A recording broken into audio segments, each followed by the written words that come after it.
উদ্ভ্রান্ত সেই আদিম যুগে স্রষ্টা যখন নিজের প্রতি অসন্তোষে নতুন সৃষ্টিকে বারবার করছিলেন বিধ্বস্ত, তার সেই অধৈর্যে ঘন ঘন মাথা নাড়ার দিনে রুদ্র সমুদ্রের বাহু প্রাচী ধরিত্রীর বুকের থেকে ছিনিয়ে নিয়ে গেল তোমাকে আফ্রিকা, বাঁধলে তোমাকে বনস্পতির নিবিড় পাহারায় কৃপণ আলোর অন্তঃপুরে। সেখানে নিভৃত অবকাশে তুমি সংগ্রহ করছিলে দুর্গমের রহস্য, চিনছিলে জল স্থল আকাশের দুর্বোধ সংকেত, প্রকৃতির দৃষ্টি অতীত জাদু মন্ত্র জাগাচ্ছিল তোমার চেতনাতীত মনে। বিদ্রূপ করছিলে ভীষণকে বিরূপের ছদ্মবেশে, শঙ্কাকে চাচ্ছিলে হার মানাতে, আপনাকে উগ্র করে বিভীষিকার প্রচণ্ড মহিমায় তাণ্ডবের দুন্ধুবি নিনাদে। হায় ছায়াবৃতা কালো ঘুমটার নিচে অপরিচিত ছিল তোমার মানব রূপ উপেক্ষার আবিল দৃষ্টিতে।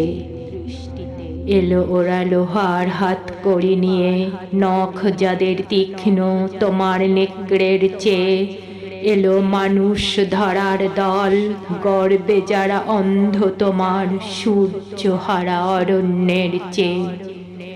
সভ্যের বর্বর লোভ নগ্ন করল আপন নির্লজ্জ অমনুষতা, তোমার ভাষাহীন ক্রন্দনে বাষ্পাকুল অরণ্য পথে পঙ্কিল হলো ধূলি তোমার রক্তে অশ্রুতে মিশে।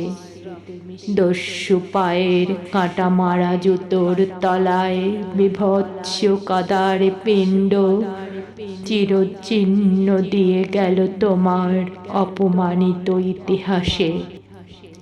সমুদ্র পাড়ে সেই মুহূর্তে তাদের পাড়ায় পাড়ায় মন্দিরে বাজছিল পূজার ঘণ্টা সকালে সন্ধ্যায় দয়াময় দেবতার নামে। শিশুরা খেলছিল মায়ের কোলে, কবির সঙ্গীতে বেজে উঠছিল সুন্দরের আরাধনা। আজ যখন পশ্চিম দিগন্তে প্রদোষকাল ঝঞ্ঝা বাতাসের ঊর্ধ্বশ্বাস, যখন গুপ্ত গহ্বর থেকে পশুরা বেরিয়ে এলো, অশুভ ধ্বনিতে ঘোষণা করল দিনের অন্তিম কাল। এসো যুগান্তরের কবি, আসন্ন সন্ধ্যার শেষ রশ্মিপাতে দাঁড়াও ওই মানহারা মানবীর দ্বারে, বলো ক্ষমা করো হিংস্র প্রলাপের মধ্যে সেই হোক তোমার সভ্যতার শেষ পুণ্যবাণী।